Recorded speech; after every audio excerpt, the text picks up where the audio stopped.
Step back in time to medieval England, where the hearth was the heart of the home, and the scent of brewing ale filled the air. You are an alewife, a woman of purpose and resilience, whose life is woven into the very fabric of your community. This is your story, from your first breath to your final rest. A journey of tireless work, quiet triumphs, and the shifting tides of a world in transformation. If you like what I do, please like and subscribe. Now put on your headphones, pull up the blanket, take a deep breath and relax. The world you entered was one of earthy scents and communal warmth. A small cottage, perhaps, where your mother and father toiled alongside their neighbors. You were born into a peasant or artisan family in a modest village or a burgeoning town where every hand contributed to the household's survival. Your earliest memories are of the hearth fire, its smoke curling towards the thatched roof, and the quiet rhythm of daily chores. You learned to distinguish the sounds of the chickens from the grunts of the pigs, and the comforting clatter of wooden spoons in earthenware bowls. Your parents, like most around you, lived close to the land or plied a simple trade. Their hands were rough, their faces weathered by sun and wind. But there was a deep-seated honesty in their labor, a pride in providing for their kin. Childhood wasn't a time for play as many understand it today.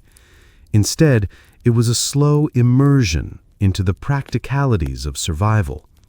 You watched, you listened, and you began to mimic, learning the essential tasks that kept a household afloat.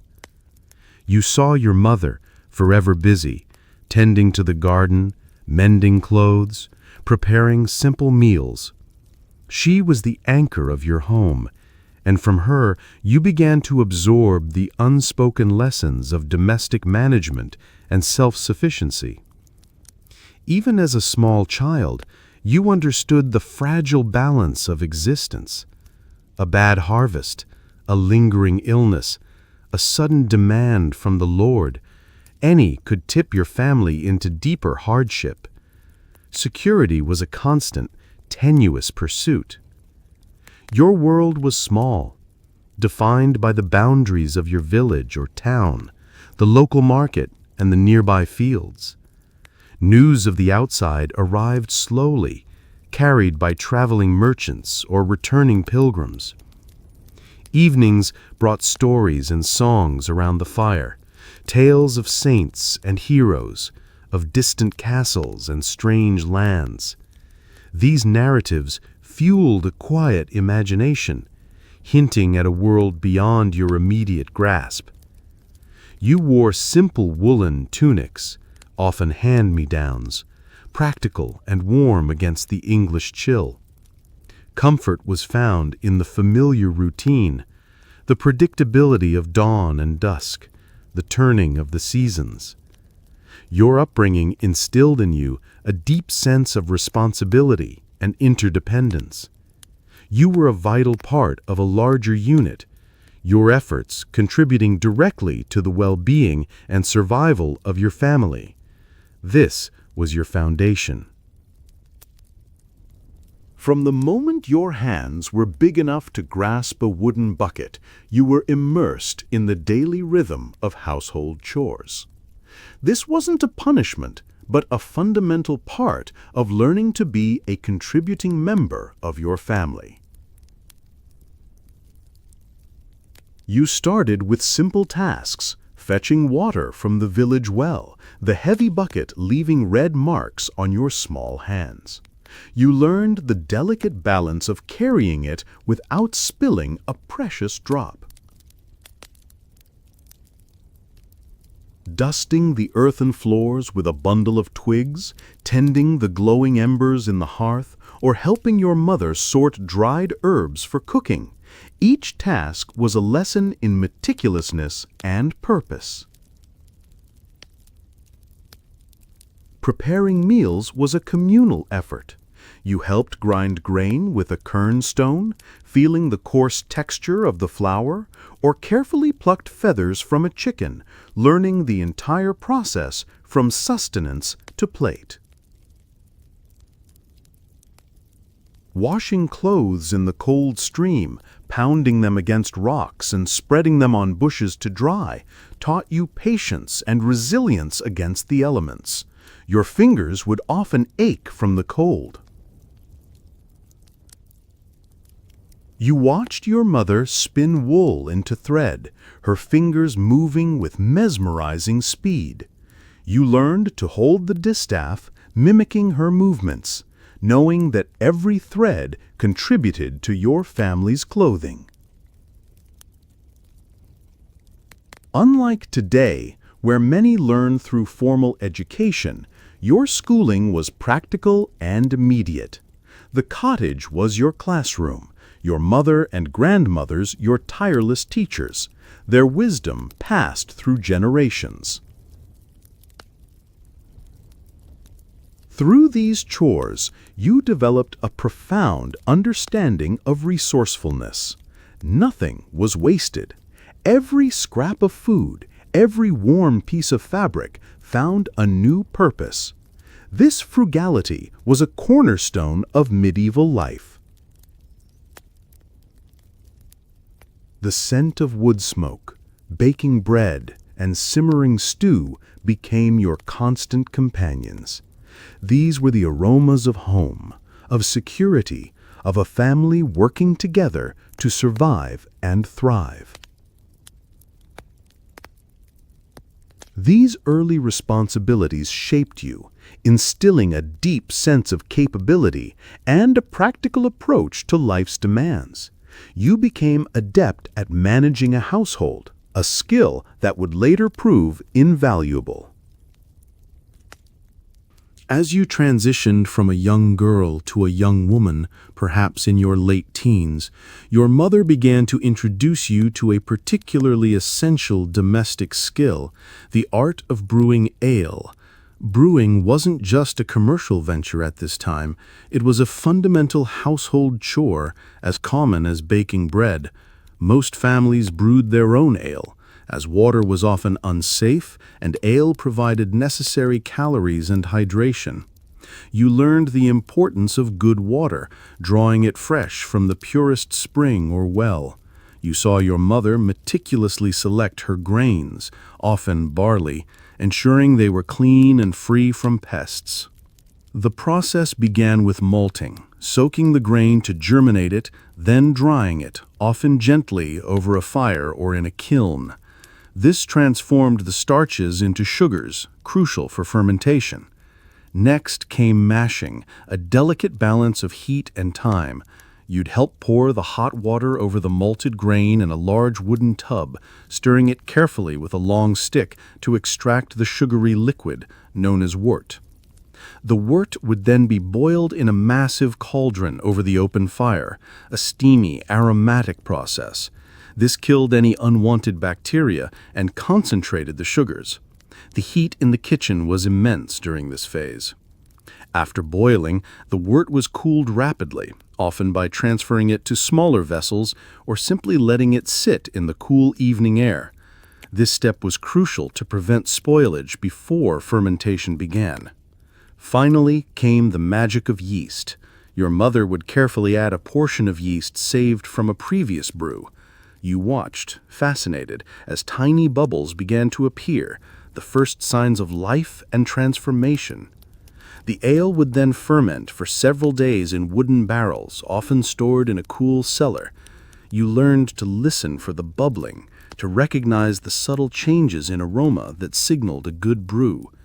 This domestic brewing was a blend of science, tradition, and intuition.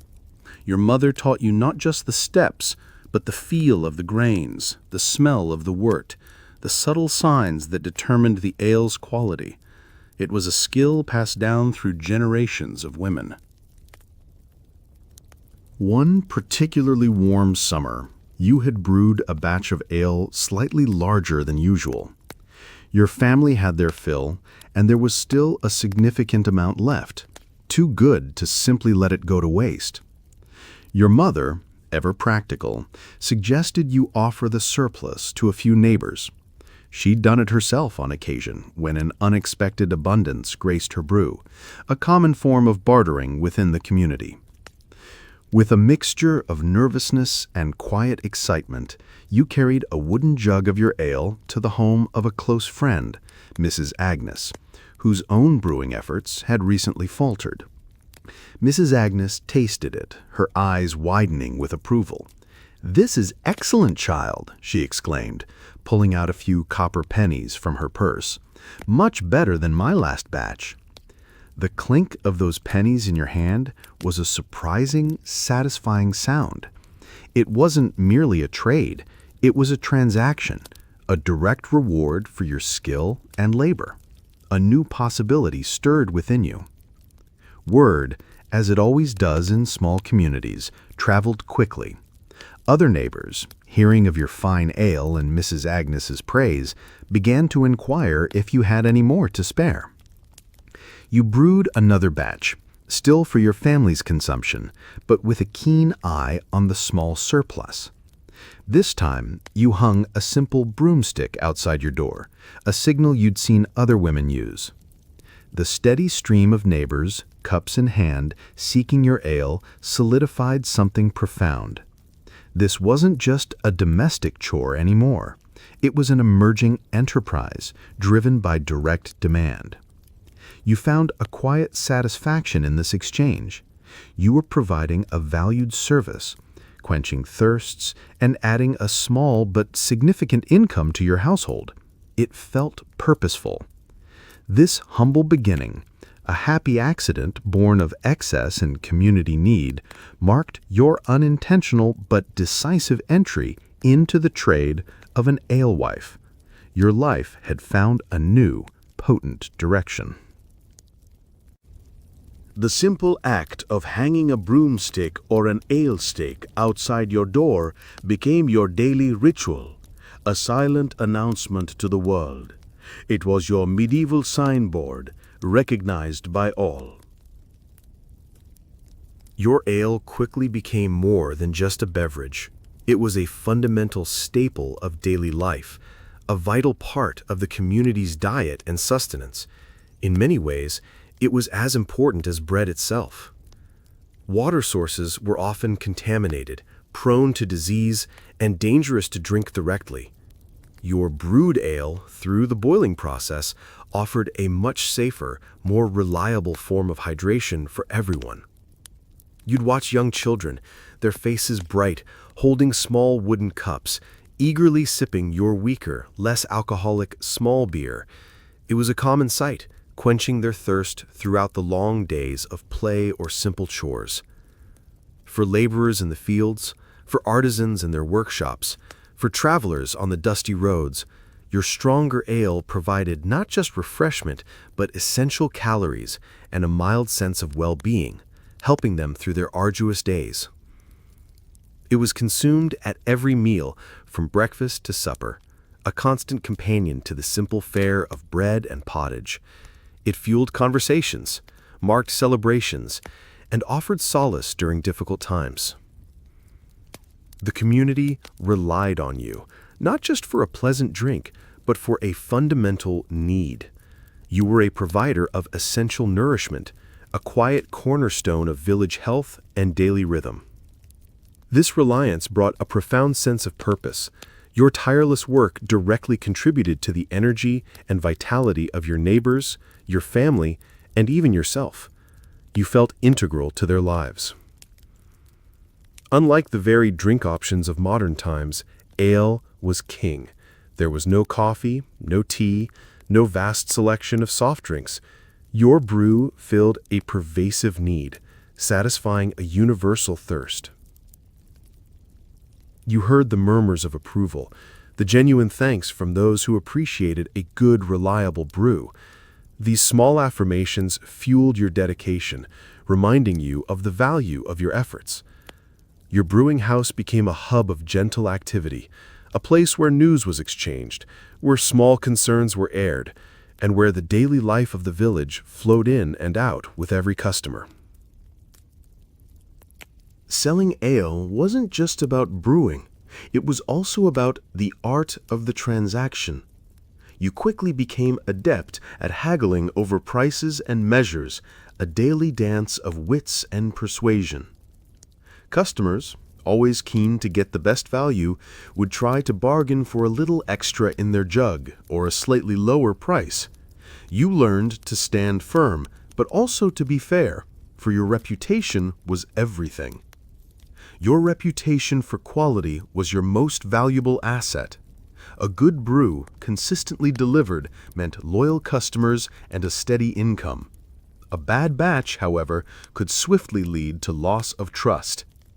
You heard the complaints if your ale was not too sour, too weak, or simply unpleasant. These criticisms stung, but they were also crucial feedback, pushing you to refine your methods and ensure consistency. Sometimes, customers would claim their measure was short. You learned to pour with precision, to demonstrate clearly, and to deflect unfair accusations with a calm, assured demeanor. Fairness was paramount. The trust between you and your customers was built on daily interactions. They knew your name, your face, and the quality of your product. This direct relationship was the bedrock of your business. Unlike today's vast anonymous marketplaces, your customers were your neighbors, your friends, the very fabric of your community. Their satisfaction was visible, immediate, and deeply personal. You also learned the unspoken rules of credit: who could pay later, who was reliable, and who might try to cheat. It was a nuanced understanding of human nature, honed by daily experience. The ebb and flow of the market taught you patience and resilience. Some days would be booming, others slow. You learned to adapt, to manage your stock, and to keep your spirits steady. Each successful transaction, each satisfied customer solidified your position as a respected provider within the village. You were a businesswoman, and your reputation was your proudest achievement. Brewing was far from a leisurely pursuit. It was a constant, demanding grind, a cycle of labor that began before dawn and often stretched late into the evening. Your hands were rarely still. You'd rise in the pre-dawn chill, stoking the fire under your large cauldrons, the air immediately thick with the scent of woodsmoke. The heavy copper pots needed constant tending, their contents brought to a rolling boil. The physical effort was immense, lifting sacks of grain, stirring vast quantities of bubbling wort, hauling heavy buckets of water from the well. It was a physically demanding job that built strength and endurance. Monitoring the fermentation was a delicate art. Too hot, and the ale would spoil. Too cold, and it wouldn't ferment properly. You learned to trust your senses, the subtle changes in temperature, smell, and appearance. Cleaning was an unending task. Every wooden vat, every serving jug, every surface had to be scrupulously cleaned to prevent contamination. Purity was essential for a good, wholesome brew. Even when not actively brewing, there were grains to sort, barrels to mend, and the ever-present task of preparing for the next batch. The rhythm of your work was relentless, defined by the demand for your product. Unlike a modern factory where machines perform much of the heavy lifting, your body was the primary tool. Your muscles ached at the end of the day, but there was satisfaction in the tangible results of your labor. The kitchen, where much of the brewing took place, was often hot and steamy, especially during the boiling process. It was a humid, fragrant environment, the air heavy with the aroma of malt and yeast. This constant effort honed your discipline and efficiency. You learned to optimize every movement, to anticipate every need, ensuring that the precious ale flowed smoothly and continuously. You understood that your tireless dedication was what sustained your business, and by extension, your family. It was a life of hard work, but also one of purpose and quiet, everyday achievement. If you were blessed with children, they naturally became an integral part of your bustling brewing operation. Your home was both a dwelling and a place of business, and their lives were woven into its fabric.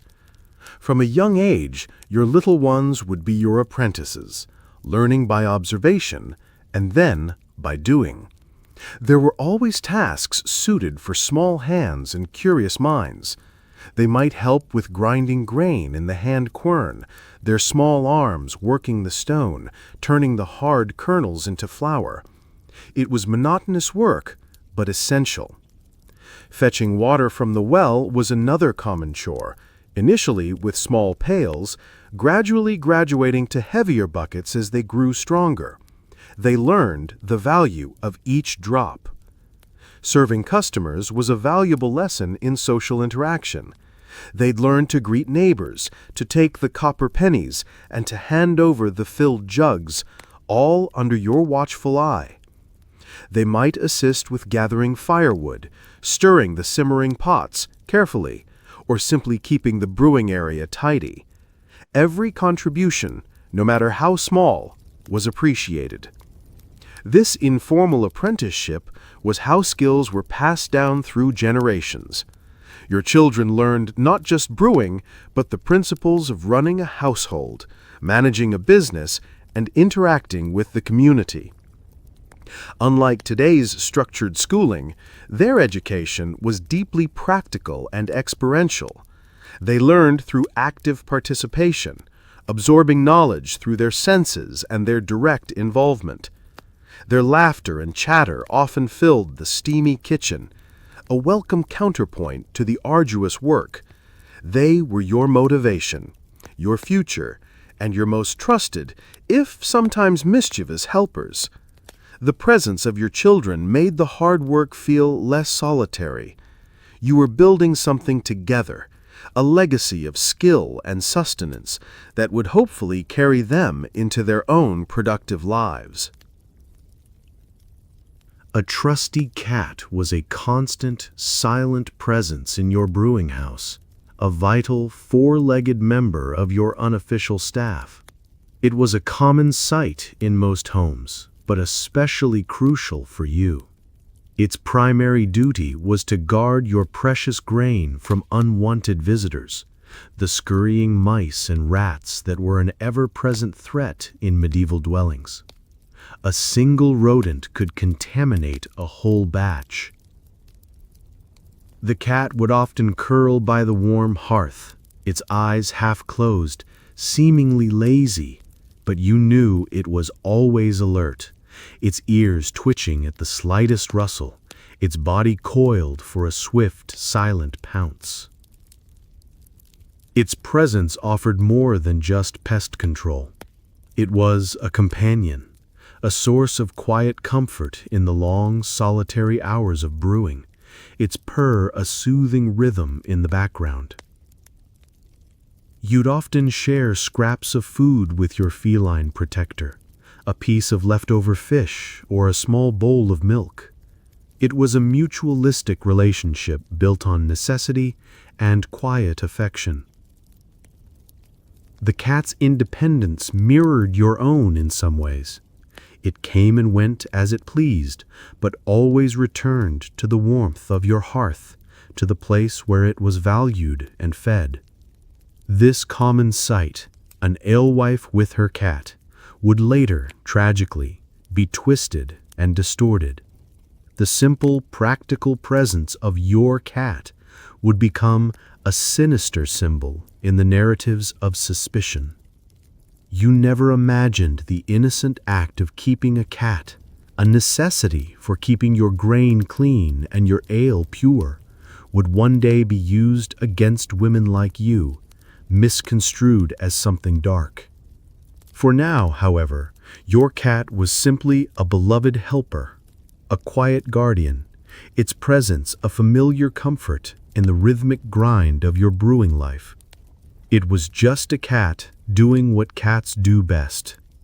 Its watchful eyes and swift movements ensured the integrity of your ingredients, allowing you to focus on the intricate process of creating good, wholesome ale for your community. Your business, though vital, was not entirely unregulated. Periodically, the ale taster, an official elected by the community, would pay a visit, bringing with him a mixture of apprehension and necessity. This ale taster was often a respected man from the village, tasked with ensuring that all ale sold met specific quality and pricing standards. His role was to protect the community from dishonest brewers. He would enter your brewing house, a small wooden cup in hand, and demand a sample. You'd pour it carefully, watching his expression as he took a sip, then another, assessing its clarity, taste, and strength. Sometimes he would comment on the quality, offering a nod of approval. Other times his brow might furrow, and he might declare your ale not, too weak, too sour, or perhaps even watered down. If your ale failed to meet the standard, you could face a fine, a direct financial penalty that stung, but served as a stark reminder of your accountability to the community. There was an unspoken expectation that you would summon the ale taster when a new batch was ready. Failing to do so, for whatever reason, could also result in a fine, perceived as an attempt to evade inspection. This scrutiny was a constant pressure, a reminder that your trade, though domestic, was subject to public oversight. It was similar to modern health inspectors or quality control checks, ensuring consumer safety. You learned to anticipate his visits, to ensure your best brew was always ready, and to never shortchange your customers.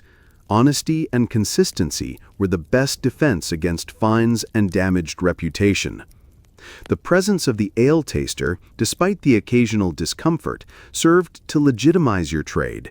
It meant your product was important enough to be regulated, a sign of its central role in daily life. You learned to accept this oversight as part of the trade. It was a necessary check, ensuring trust within the small, interdependent economy of your village. You were a public servant, in a way. When you occasionally took your ale to the bustling market in a nearby town, you noticed a peculiar fashion trend amongst some of the other alewives. Many wore tall, distinctive hats. These hats were entirely practical. In the crowded market square, teeming with merchants, farmers, and shoppers, a tall hat allowed you to be seen above the crowds, making your stall more noticeable. It was a simple, effective marketing tool, a way to stand out amidst the clamor and competition. A customer could spot your unique hat from a distance and know where to find your refreshing brew. You considered adopting the style yourself. It seemed a sensible way to draw more attention to your fine ale, a subtle way to enhance your burgeoning commercial presence outside your village. You might have sewn one yourself from stiffened linen or leather, perhaps adorned with a simple band of colorful fabric, making it uniquely yours while serving its practical purpose. Other market women might wear similar hats, creating a visual shorthand for the trade. It was a simple indicator of their profession, a form of medieval branding before the term even existed. You never imagined that this practical fashion choice, born of necessity in a crowded marketplace, would one day be twisted into something sinister, associated with dark legends and accusations. For now, it was just a hat, a useful, eye-catching accessory that helped you sell more ale. It represented your entrepreneurial spirit, your desire to reach more thirsty customers. You saw other alewives, proud in their distinctive headwear, calling out their wares. It was a sisterhood of sorts, connected by shared labor and the common goal of providing good ale. The tall hat was a symbol of visibility, of a woman actively engaging in commerce, standing tall and proud in her trade, making herself known to all who sought refreshment. Word of your good ale, consistently brewed and fairly priced, began to spread beyond the immediate confines of your village. Your reputation was a quiet, powerful force. Customers from further afield, perhaps from neighboring hamlets or even travelers passing through on their way to larger towns, began to seek out your brewing house. These new faces brought new stories, snippets of news from distant places, enriching the daily conversations that took place as you served your patrons. Your world subtly expanded. You found satisfaction in this growing recognition. It meant your efforts were valued, that your skill was acknowledged beyond your familiar circle. Your enterprise was truly flourishing. This expansion of your clientele brought a welcome increase in your income, providing a greater sense of financial independence for your household. You could afford better ingredients, perhaps even a small luxury. It allowed you to provide more comfortably for your family, perhaps securing a new tunic for a child or a small indulgence for your parents. Your success had tangible benefits for those you loved. Unlike many women of your time, whose lives were strictly confined to domesticity, your trade gave you a unique connection to the wider world, albeit a subtle one, through the people who visited your door. You honed your social skills, learning to interact with a wider range of personalities, from gruff merchants to polite pilgrims, each seeking the solace of your ale. Your brewing house became a known stopping point, a small beacon on the local roads. Travelers learned to look for your broomstick, trusting your reputation for quality refreshment. This growing success filled you with a quiet pride. You were not merely surviving, you were thriving, thanks to your hard work, your skill, and the enduring quality of your wholesome, satisfying brew. Life, as it often does, brought unexpected turns.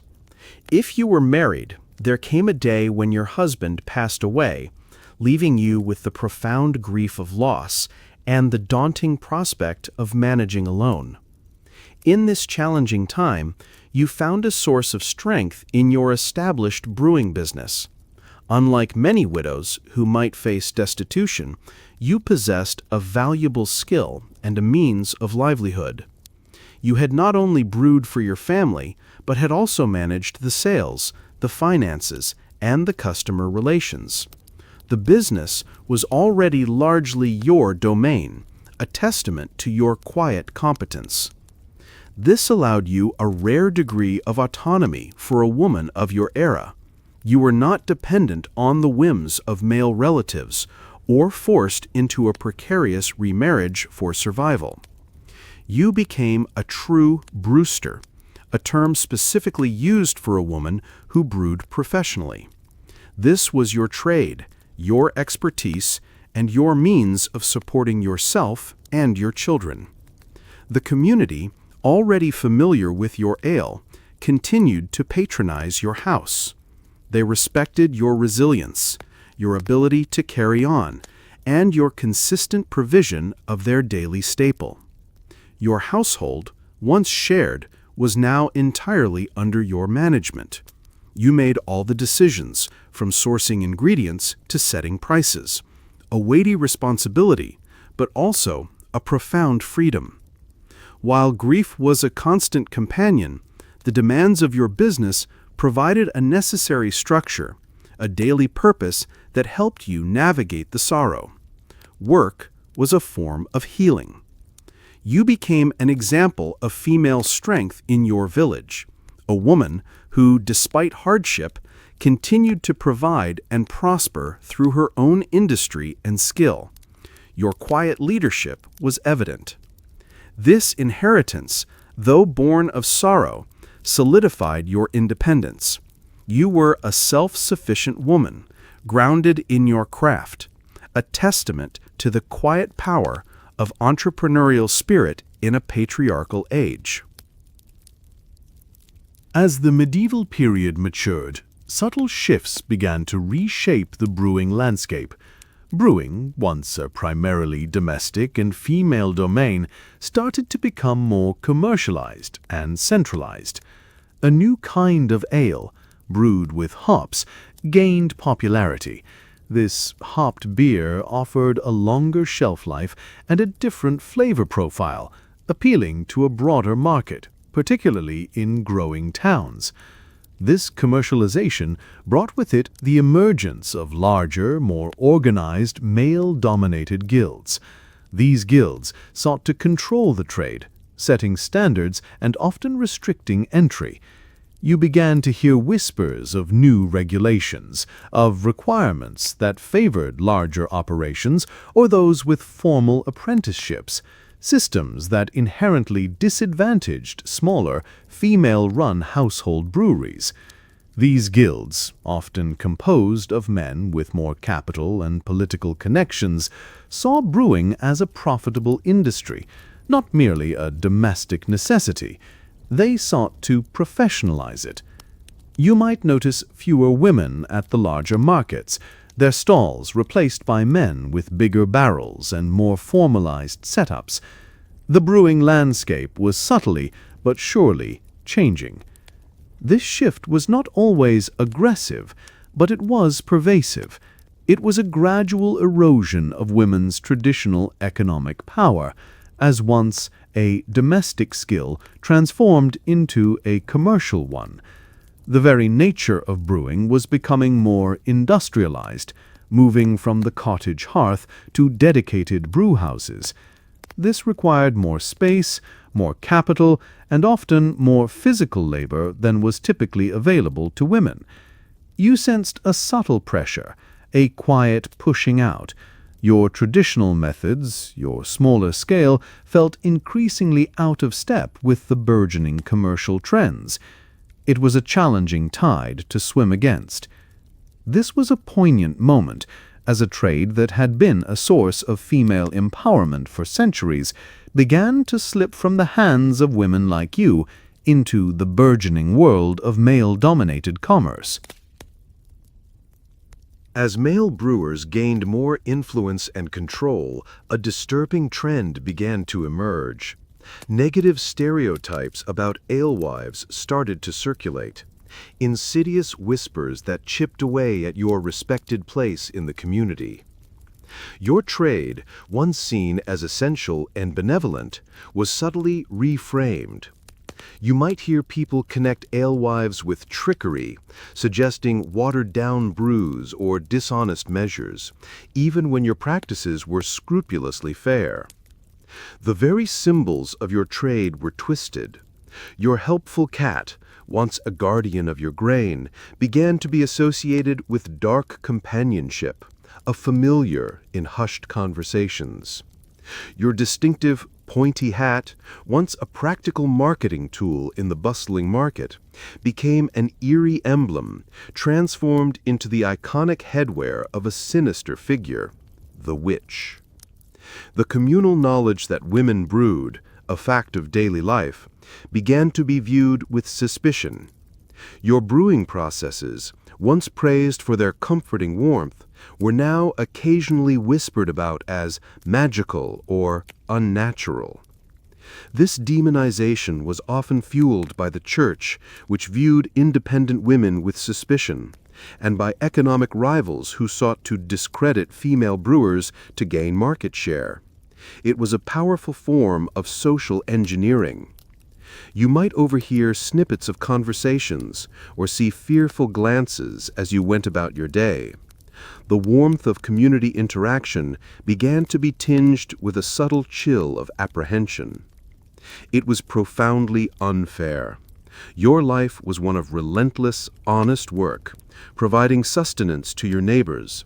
Yet unseen forces were painting a distorted picture of you, twisting your very image. You understood with a sinking heart that these whispers were not about your actual actions, but about the changing power dynamics, the fear of female independence, and the convenient scapegoating of a profitable trade. This dark cloud of suspicion cast a shadow over your once proud profession. The very essence of your laborious life was being reinterpreted, transforming your image from a respected provider to a figure of potential threat. The insidious whispers of suspicion sometimes escalated into more overt forms of public shaming. You might witness or hear about depictions that openly ridiculed and demonized alewives. Imagine attending a village fair or a traveling performance and seeing carvings or crude plays where figures resembling alewives were dragged to hell or depicted as grotesque, deceitful hags. These were not mere entertainments. They were powerful visual propaganda designed to reinforce negative stereotypes and diminish the social standing of women like you. The imagery was often grotesque. An alewife with a distended belly, a deceitful smile, or an overlarge measure, all designed to portray greed and dishonesty, stripping away your dignity. The crowds might laugh, unaware or uncaring of the real women whose lives were being publicly defamed. It was a chilling reminder of how quickly public perception could be manipulated. You felt a deep humiliation, a burning injustice, seeing your honest, hard work so cruelly misrepresented.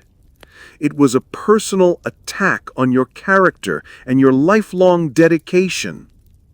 These public displays served to reinforce the narratives pushed by the church and male guilds, portraying female brewers as immoral and untrustworthy, making it easier to justify their exclusion from the trade. It created a palpable sense of unease. You might find yourself more guarded, less outgoing, as the weight of these negative portrayals pressed down on your once proud profession. Unlike today's public relations campaigns that might counter false narratives, you had no voice, no platform to defend yourself against these widespread, culturally ingrained lies. This systematic shaming was a painful part of your later life as an alewife, a testament to the power of prejudice and the vulnerability of those whose livelihoods were increasingly seen as a threat. As the decades wore on, the challenges to your trade became more pronounced.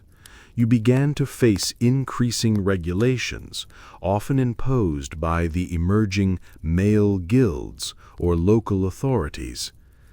These regulations might include stricter licensing requirements, mandates for specific brewing equipment you couldn't afford, or taxes that made it difficult for small-scale brewers to compete. You might hear of local laws specifically designed to restrict women's ability to brew commercially, slowly chipping away at the foundation of your long-standing business. The market itself was changing. Larger breweries, often run by men, could produce ale more cheaply and consistently, offering a competition that your smaller domestic operation struggled to meet. Your customer base might slowly dwindle, drawn away by the newer, cheaper, or more consistently available ale from bigger producers. The once steady stream of customers became a trickle. It was a poignant experience, watching your once thriving business slowly dwindle like a river drying up. The proud broomstick outside your door might hang for longer stretches, signifying a lack of eager customers. The familiar bustle of your brewing house grew quieter, replaced by a sense of emptiness. You adapted, as you always had, brewing smaller batches, perhaps just for your family and a few loyal, elderly neighbors who still preferred your traditional brew. The decline of your trade was not a failure of your skill, but a reflection of broader societal and economic changes, a testament to the shifting landscape of medieval commerce. You felt the weight of history, as a centuries-old tradition, once a source of female economic power, slowly gave way to a new, male-dominated industry. Your era was drawing to a close. In your advancing years, with the brewing trade shifting, you found yourself either gently easing into a quiet retirement or facing the stark reality of marginalization. Perhaps you continued to brew very small batches, enough for your family's needs and a few cherished neighbors who still sought out your traditional recipe, a nod to old times. The bustling activity of your commercial brewing days was a distant memory, replaced by a serene, often solitary pace. The large cauldrons lay dormant for longer periods, no longer glowing with constant heat. If you had grown children, they would now be responsible for your welfare, providing food and warmth. Your role shifted from provider to the respected elder of the household. Unlike the formal retirements of today, your transition was gradual, organic. You simply brewed less, sold less, until the activity faded into the background of your daily life. You might spend more time tending a small garden, weaving baskets, or sharing stories of your youth with grandchildren, passing down knowledge beyond just brewing techniques. For some alewives, the marginalization was harsher. If they had no family to support them, or if regulations became too restrictive, they might have been forced out entirely of their livelihood, facing true hardship. You might reflect on the young women now, who would never know the independence and purpose that brewing had once offered to women like you. It was a quiet sorrow for a lost tradition. The sounds of the bustling market, the clink of coins, the satisfied sighs of thirsty customers, these memories became cherished echoes, fading with the passage of time. Your later years were a period of peaceful retreat, away from the demanding grind, allowing you to reflect on a life well lived, a life dedicated to providing sustenance for your community. Despite the challenges, the changing tides, and the unjust accusations that shadowed your later years, your life had been one of profound purpose. You had provided a vital service. For decades, your hands had tirelessly toiled, transforming simple grains and water into the ale that quenched thirst and nourished your community. You were an essential figure. You had been a source of hydration in a world where water was often dangerous. You had provided sustenance in a time of precarious food security. Your work was fundamental to survival. Every glass poured, every penny earned, represented a direct contribution to the well-being of your neighbors, your family, and the fabric of medieval society itself. Your life stood as a testament to the enduring spirit of women in the Middle Ages who, despite societal constraints, found ways to carve out independence and contribute meaningfully. You were part of a long line of female brewers, a tradition that stretched back centuries, a quiet legacy of domestic power and economic independence that would, sadly, be largely forgotten. The memory of your ale, its distinctive taste, and your honest dealings would linger in the minds of those you served. You left behind reputation for reliability and diligence.